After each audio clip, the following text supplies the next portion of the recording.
Hello, everyone. I'm Heather Phelps, Managing Partner with Phelps. It's a pleasure to have you with us today. And I'd like to mention I'm joined by my colleague Heather Angel as well. And I'd like to introduce you to Esther Zdolec, a Senior VP of HR with extensive experience across public and private sectors. Thank you for having me, Heather. And I am actually really proud to talk about our experience at CNL over the past few months with COVID-19. What has happened through the crisis and how have you navigated so far through COVID-19? Most of us have been working from home using, in our case, Skype for Business. And that was a huge change for us. Prior to COVID-19, we had some practice. We have snow days here in the Upper Ottawa Valley once or twice or even 3 times every winter. And so we had some experience with having several hundred people on our VPN, and we knew it was robust enough for, 800 or 900 people. We were pleasantly surprised to find that it was robust enough to support 2,000 people working over VPN without glitches. We haven't had systems crashes. We have found that most of our meetings very quickly switch from video to audio. We don't have the most robust internet bandwidth here in the Valley. However, we've worked around that and managed to keep people employed and actually working. In many areas, we've been able to get ahead of schedule on planning activities, things that can be done remotely. Other work that actually needs to be executed on site, of course, has fallen behind. Now tell us a bit about that communication side and how CNL has managed to keep people connected at a distance. We implemented a few years back My CNL TV platform, which allows for both live video broadcasts with people texting in questions, as well as recorded broadcasts. And so we've been doing a combination of both. And our new CEO has recorded a number of these. But beyond just the CEO, we've had the COO and all of our VPs record short video snippets that talk about the work that their people are able to do from home, but also just how they're coping with COVID-19. We've had some of our executives stranded, both in the US because they'd gone, back on home leave and weren't able to come back, and in the UK. And so, we've been operating kind of globally over the past 3 months. What's changed, if anything, with leadership that you've observed? Has anything been adjusted in either your leadership style or perhaps the style of some of the senior team members that you work with? We've put mechanisms in place that have, really normalized the idea of accountability.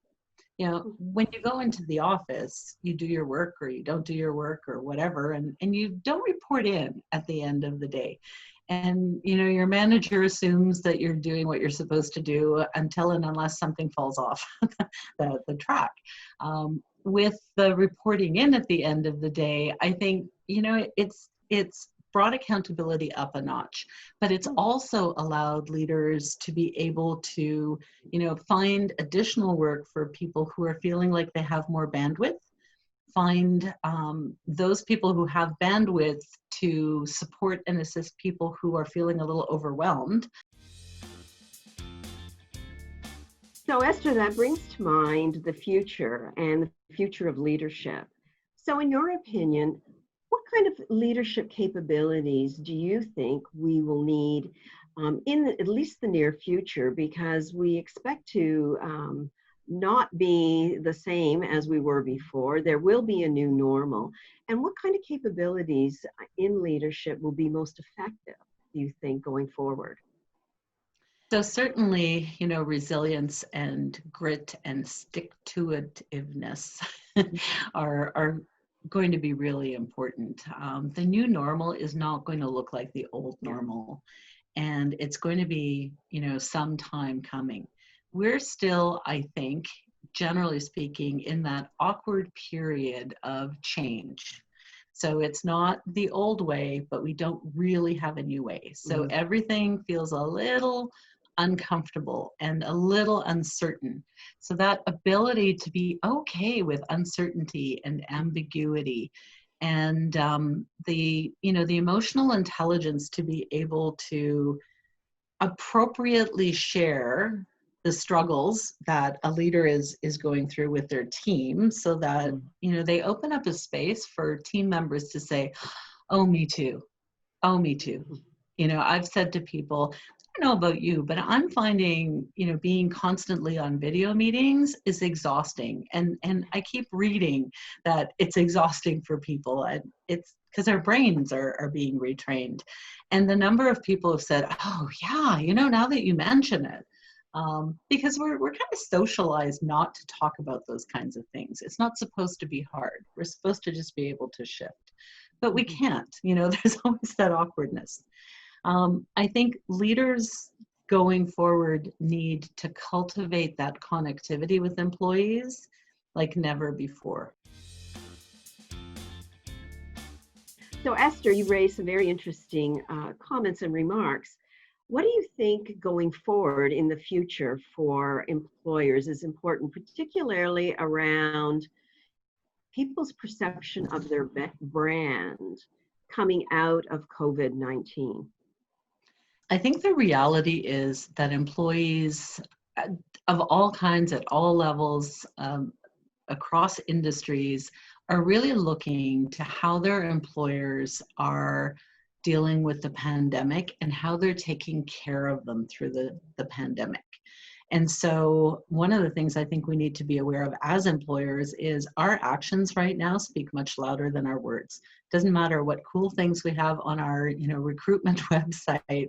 If we haven't done the right things for employees, that's going to be all over Glassdoor and Google and everywhere else. And we're going to have trouble attracting top talent. We're going to have trouble engaging our people and retaining our people. I'm super proud of how CNL has handled this entire period and continues to handle this entire period.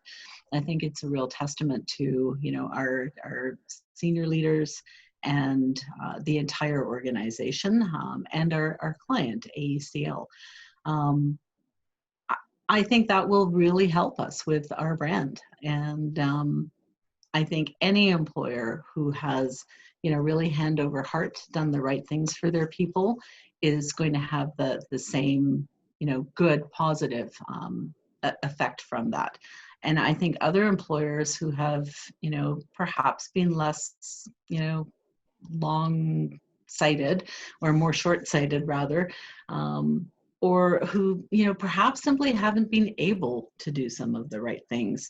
I think what will mitigate that is how managers interacted with employees. Because even when you have to make hard decisions, you can do it with integrity and respect and compassion. Esther, that's a great segue into a final question I have for you today.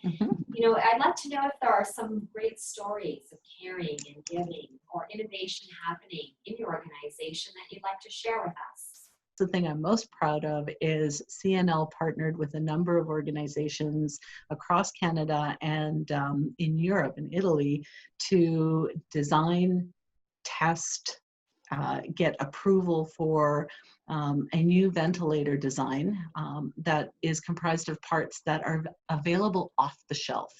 So they're quick and easy and relatively and cost effective to manufacture, and they're going into manufacturing, and we're going to be able to meet our target of delivering 10,000 of these ventilators to the Canadian government. So, fingers crossed they'll never be needed.